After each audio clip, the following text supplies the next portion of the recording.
10. stacija. Jēzus pie krusta. Marka evaņģēlijas 15. nodaļa, 24. pants.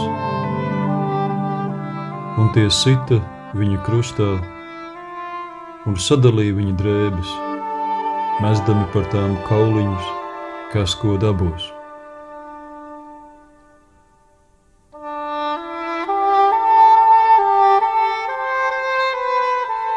Ja tev ir iespēja šajā brīdī veltīt laiku Dieva vārda apcerei, tad apturi video un šo iespēju izmanto.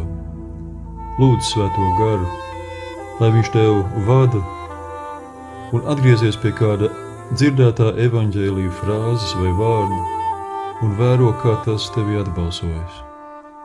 Vai arī tu vari iztēlē šo notikumu piedzīvot kā dalībnieks vai dalībniece.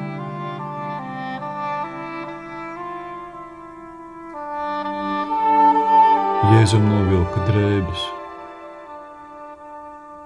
Iespējams, tikai tad atklājās viss, ko augsto priesteri un Pilāta vīri bija nodarījuši Jēzus ķermenim.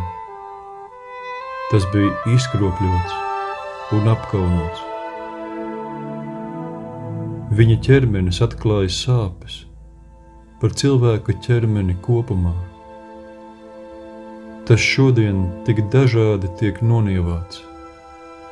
Citreiz tas ir Dieva vietā celts, citreiz nonicināts, citreiz mūsu pašu, citreiz citu apkaunots.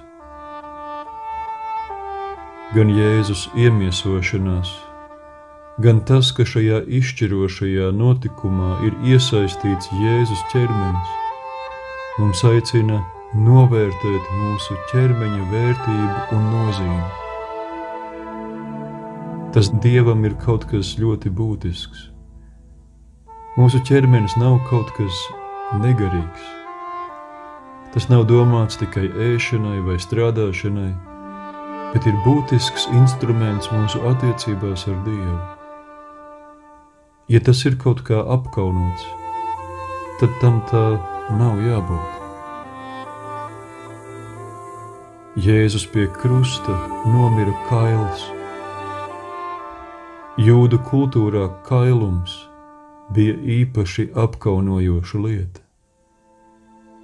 Tur Jēzu Dievs pieņem mūsu kaunu, sniedz piedošanu un paver iespēju mums piedot citiem.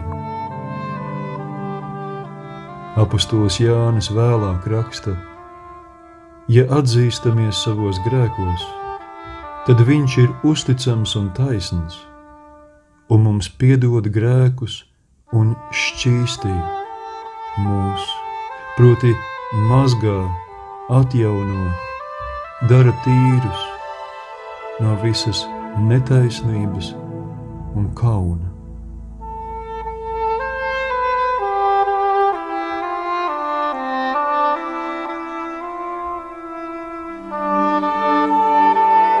Vai klausoties evaņģēliju, vērojot Zīgera Kodera gleznu, vai dzirdot apceri, tu pamanīji sevī kādu iekšēju dzīvību dodošu kustību?